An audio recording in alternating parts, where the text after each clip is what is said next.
ও বন্ধুরা, তোমরা সবাই কেমন আছো? আশা করি ভালো আছো। আজকে আমি নতুন টপিক নিয়ে তোমাদের সাথে চলে এসেছি। আজকের টপিক হচ্ছে আবগার স্কোর। ডক্টর ভার্জিনিয়া আবগার 1952 খ্রিস্টাব্দে ডেসক্রাইব করেছিলেন এই আবগার স্কোর। এই আবগার স্কোর হচ্ছে নিউবর্ন বেবিদের ফিজিওলজিক্যাল এবং নিউরোলজিক্যাল স্ট্যাটাস দেখার জন্য এই আবগার স্কোরিংটা করা হয়।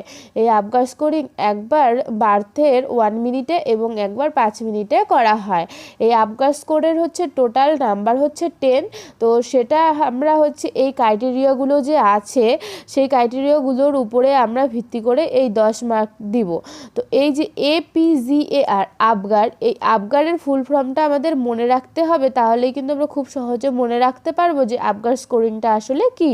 ফার্স্ট হচ্ছে গিয়ে অ্যাপিয়ারেন্স বা স্কিন কালার, তারপর হচ্ছে পালস, তারপর হচ্ছে গ্রাইমেস বা রিফ্লেক্স ইরিটেবিলিটি, অ্যাক্টিভিটি বা মাসেল টোন, এবং 5 নম্বরে আছে রেসপিরেশন। তো এই যে আমাদের এই 5টি যে ক্রাইটেরিয়া আছে, তো সেই ক্রাইটেরিয়াগুলো কিন্তু আমাদের ভালো করে মনে রাখতে হবে। এই ক্রাইটেরিয়াগুলোর কেমন রিয়াকশন হচ্ছে সেটার উপরে ভিত্তি করে আমরা 0 পয়েন্ট, 1 পয়েন্ট এবং 2 পয়েন্ট দিয়ে থাকি। ফার্স্ট হচ্ছে অ্যাপিয়ারেন্স বা স্কিন কালার। যদি বেবির অ্যাপিয়ারেন্স বা স্কিন কালার যদি থাকে ব্লু বা পেল, তো সেই ক্ষেত্রে আমরা 0 পয়েন্ট দেব। আর তারপর হচ্ছে যদি বেবির বডি হচ্ছে পিঙ্ক এবং হাত পা এইসব যদি ব্লু কালারের থাকে, তাহলে সেই ক্ষেত্রে 1। এবং বেবির যদি সারা শরীর পিঙ্ক থাকে, সেই ক্ষেত্রে আমরা কিন্তু 2 মার্ক দেব।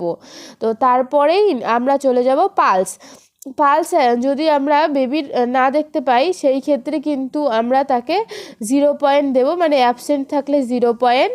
তারপর 1 থাকলে 1 পয়েন্ট আমরা তখন দিব যখন বেবির পালস হচ্ছে গিয়ে 100 বিটস পার মিনিটের লো থাকবে, মানে এটার থেকে নিচে থাকবে, তখন আমরা তাকে 1 দিব। আর যখন 100 বিটস পার মিনিটের বেশি থাকবে, তখন আমরা সেক্ষেত্রে 2 মার্ক দিব। তারপরে থার্ড পয়েন্টে আমরা চলে যাই, সেটা হচ্ছে গ্রাইমিস বা রিফ্লেক্স ইরিটেবিলিটি, যে বেবি কেমন রেসপন্স করছে। ফার্স্ট হচ্ছে গিয়ে বেবি যদি কোনো রেসপন্স না করে, সেই ক্ষেত্রে আমরা 0 দেব। আর গ্রাইমিস মানে হচ্ছে ফেসিয়াল এক্সপ্রেশন অফ ক্রাই, মানে তুমি বেবিকে করছো কান্না করানোর জন্য, সে কান্না করতে পারছে না, বাট তার মুখে একটা মানে ভঙ্গি আসছে কান্নার মতো, তো সেটা হলে কিন্তু আমরা 1 দেব। আর যদি ভালোভাবে কান্না করে, সেই ক্ষেত্রে আমরা 2 দেব। তো তারপরেই চলে আসছি আমরা অ্যাক্টিভিটি বা মাসেল টোন। অ্যাক্টিভিটি যদি অ্যাবসেন্ট থাকে, সেই ক্ষেত্রে আমরা 0 পয়েন্ট দেব। আর যদি শুধু হাত পা এইসব নাড়াচাড়া করে, সেই ক্ষেত্রে আমরা 1 দেব। এবং খুব ভালোভাবে যদি মুভমেন্ট করতে পারে, সেই ক্ষেত্রে আমরা 2 দিব। তো লাস্ট এবং ফাইনাল হচ্ছে রেসপিরেশন যদি অ্যাবসেন্ট থাকে, তাহলে সেই ক্ষেত্রে আমরা 0 দেব। তারপর স্লো থাকলে হচ্ছে গিয়ে আমরা 1 দেব।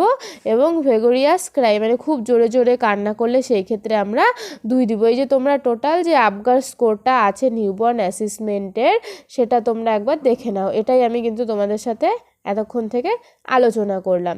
তো এরকম তোমাদের এক্সামে কিন্তু এরকম দেওয়া হবে যে একটা নিউবর্ন বেবির আবগার স্কোর বের করো যে কত।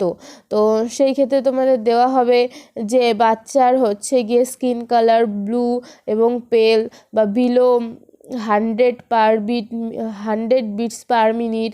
তারপর গ্রাইমিস দেওয়া থাকবে। তারপর হচ্ছে অ্যাক্টিভিটিতে দেওয়া থাকলো যে অ্যাবসেন্ট, বা রেসপিরেশনে থাকলো স্লো, ইররেগুলার। তো এই সব পয়েন্ট উল্লেখ করে দেওয়া হবে।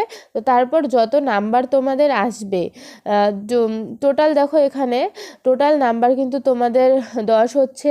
তো সেটার মধ্যে এই সব যোগ করবে তোমরা একসাথে, তারপর তোমাদের যত নাম্বার আসবে, সেই নাম্বার অনুযায়ী কিন্তু তোমরা নিউবর্নের কেমন সে ফিজিক্যালি এবং নিউরোলজিক্যালি কেমন ফিট আছে, সেটা তোমরা কিন্তু বের করতে পারবে।